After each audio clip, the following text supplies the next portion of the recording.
Hallo zusammen und herzlich willkommen bei The British Pint. Mein Name ist Christoph und heute brauen wir den Gewinnersud vom letztjährigen Störtebeker-Wettbewerb, nämlich das Naipa. Ich habe noch nie einen Naipa gebraut, deswegen ist das etwas ganz besonders Neues für mich. Und der Hauptgrund ist, ich hatte tatsächlich einige der Zutaten vor Ort und wollte die unbedingt mal aufbrauchen. Also eine perfekte Idee, das zu machen. Ein paar Sachen habe ich mir natürlich auch wieder dazu gekauft. Das Rezept orientiert sich an einem Sud von Verdant, von der Verdant Brewery aus Cornwall. Den kann ich euch in die Beschreibung schicken. Da gibt es von The Malt Miller ein Paket. Da wird auch ein bisschen mehr erklärt, was die Idee dahinter war damals. Das waren andere Hopfen, mit Galaxy, glaube ich, damals hauptsächlich. Aber da wird zum Beispiel ein paar Tipps zur Wasseraufbereitung und sowas gegeben. Das ist bestimmt für euch auch noch interessant.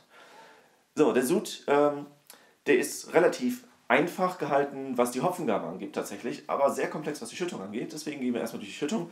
Ich habe mir die hier geschrotet gemischt, fertig bestellt. Natürlich hauptsächlich britische Sachen. Die Schüttung im Original besteht zu 56% aus Pilsener Malz, dann kommen 10% Cara-Pilz hinzu, Schaumstabilität wird verbessert und Restsüße erhöht. Dann haben die noch 20% Haferflocken und 10% Weizenflocken. Also Flocken machen generell eigentlich die Restsüße und den Malzgeschmack wieder geringer. Die machen aber einen erhöhten Eiweißgehalt, das heißt ordentlich schaumpositiv, und die Haferflocken haben durch ihren hohen Beta-Glucan-Gehalt auch noch den Effekt, dass sie das Ganze etwas viskoser machen. Muss man bei Leuten nur aufpassen. Und dann kommen noch 4% Roggenmalz hinzu. Das Roggenmalz, ich glaube, an der Stelle macht das nur durch die Gummistoffe ein bisschen auch das Ganze viskoser. Also viel tut das nicht. Geschmacklich kommt das erst bei 30% raus, mit einer leichten Pfeffernote. Ich habe das Ganze ein bisschen abgewandelt. Ich habe Pale Ale Malz genommen, einfach weil mir das sehr viel besser schmeckt. Pilsner Malz ist nichts für mich. Und dann benutze ich Cara Malt. Das ist das hellste Karamellmalz, was ich jetzt hier leicht kriege. Besser wäre wahrscheinlich Cara Gold. Cara Gold ist sehr keksig im Aroma, also akzeptabel. Hier das Cara Malt, das ist schon karamellig, aber so ganz hell wie diese Milchbonbons.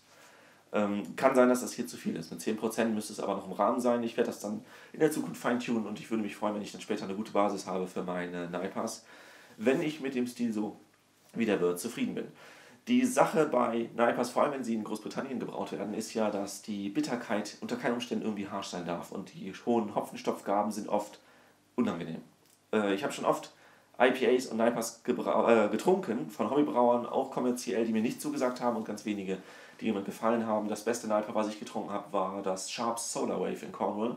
Das ist dann nur hazy, nicht hefetrüb, also es kommt aus der Handpump und ist deswegen darauf angepasst, dass keine Hefe drin ist, aber sehr proteinlastig vom Schleier her und extrem fruchtig, Pfirsich. Sehr lecker. So, dann wisst ihr, wie meine Schüttung ist. Ich habe das Roggenmalz noch zur Hand gehabt, das brauchte ich nicht nachbestellen. Ich habe das nochmal geschrotet, weil die Körner sind hier so schmal und die meisten Händler kriegen das nicht vernünftig hin, dass sie da den Walzenabstand verringern, sondern die schroten das dann viel zu grob. Könnt ihr auch beachten, das hilft halt bei der Sutrasausbeute. Sutrasausbeute ist ein gutes Stichwort. Ich habe keine Ahnung, wie das jetzt hier ist. Ich benutze exakt die Hälfte von allem, was die gemacht haben. Also ich mache das Doppelte von meinen kleinen 4,5 Liter Mengen, die ich sonst gewohnt bin. Das wird jetzt 9,5 Liter. Und ich mache alles exakt so, wie die das machen, außer ich kann es nicht anpassen aufgrund äußerer Umstände. Zum Beispiel das Wasser. Und dann gucken wir mal, wo wir landen. Ich hätte wahrscheinlich Reisspelzen mir noch besorgen sollen. Die sind nämlich leer gegangen beim letzten Sud, das habe ich vergessen. Und Reisspelzen bei dieser Menge an Flocken wäre schon sehr hilfreich. Ne? Wir haben jetzt hier 30% Flocken, die keine Spelzen mitbringen. Das kann also richtig kritisch werden. Das Ganze wird auch nicht sehr dünnflüssig. Wir meischen ein mit ein bisschen mehr als 3 Litern pro Kilogramm.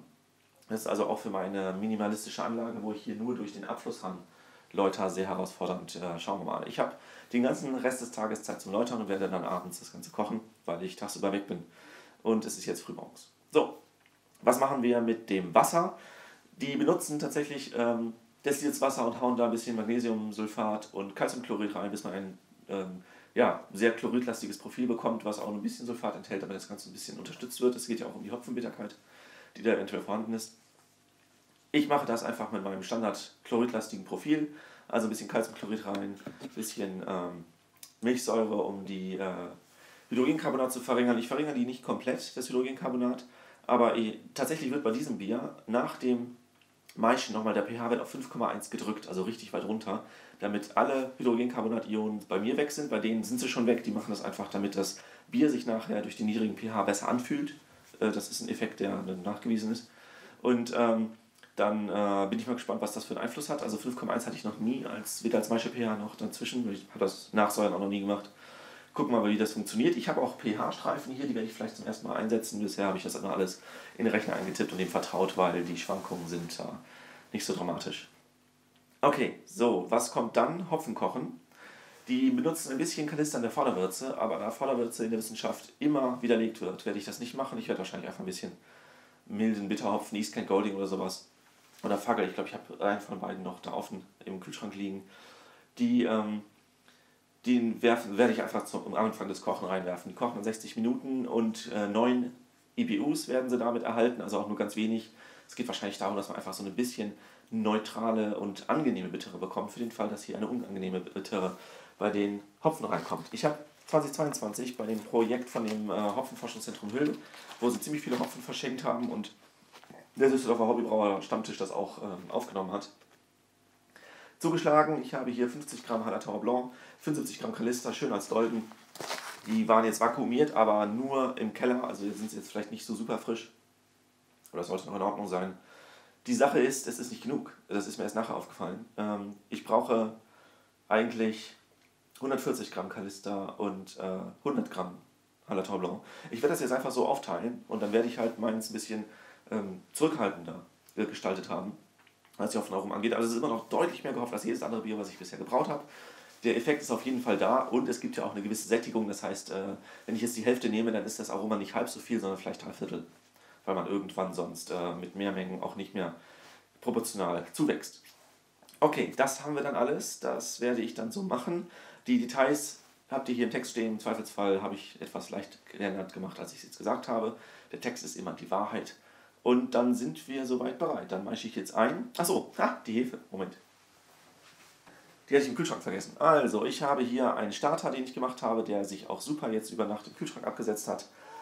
Das ist die White Labs 66. Das ist der Stamm von der Landen L3, den nehme ich dafür. Die hatte ich tatsächlich im Kühlschrank, die habe ich mal gekauft. Wollte ich unbedingt benutzen, habe einen Starter gemacht mit 400 Milliliter. Das heißt, das ist ein 20. von dem, was ich denke, brauchen zu werden. 20. einfach, weil es obergärig ist, da brauche ich weniger Anstellrate. So typischerweise ein Zehntel war untergärig. Und ich habe das richtig intensiv gefüttert und mit Sauerstoff versorgt und so. War trotzdem schwierig, nach 24 Stunden erst Aktivität und dann mit der Zeit ist es immer mehr geworden. Jetzt ist der Bodensatz ungefähr 3-mal, vielleicht sogar 4-mal so viel wie am Anfang. Hat also gut funktioniert. Aber ich habe mir schon ein bisschen Sorgen gemacht. War jetzt 4 Tage insgesamt, 3 Tage wachsen, 1 Tag im Kühlschrank. Ich werde das gleich dekantieren. Ich möchte nämlich die Brühe, die da drin ist und garantiert total fuselig ist, nicht in meinem Bier haben und dann wird es mit ein bisschen Wasser aufgeschwemmt und kommt ins Bier. Gärtemperatur 20 Grad, vielleicht mache ich auch 21 Grad. Ich hatte 20 Grad zuletzt schon bei meinem Top Dog Stout ausprobiert. Das ist okay, das ist sehr pfirsichlastig, aber warum nicht mehr, wenn es möglich ist. Und dann anstellen werde ich mal bei 18 Grad versuchen und dann die Raumtemperatur langsam erhöhen oder sowas. Mal gucken, wie ich das mache. Ich mache das ja immer im Raum. Vergären werde ich hier in dem 20-Liter-Behälter, also wenn das Ganze sehr viel Kräusen hat, kann ich das auch managen und ich kann bei denen den Deckel abnehmen, falls die Hefe tatsächlich gegen Ende der Gärung sehr viel Sauerstoff braucht, was sie angeblich tut, dieser Stamm ist bekannt dafür, dann kann ich ein bisschen Sauerstoff einschlagen und der letzte Restextrakt geht weg. Ich werde auf jeden Fall eine Schnellvergärprobe machen, damit ich weiß, was ich tue und dann sind wir bereit für den Brautag. Dann zeige ich euch jetzt gleich, wie ich den ganzen Brautag vor mich hin mache und beim nächsten Video seht ihr die Verkostung. Also bis dann, macht's gut.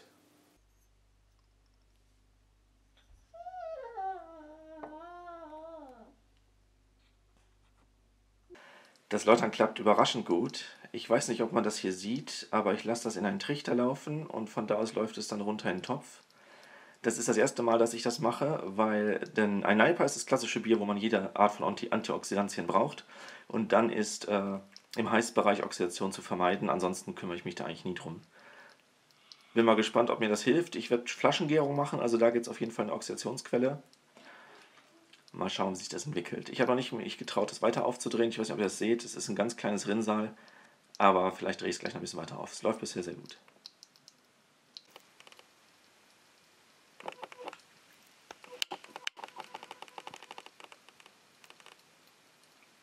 Also mehr ging nicht als dieses Rinnsal.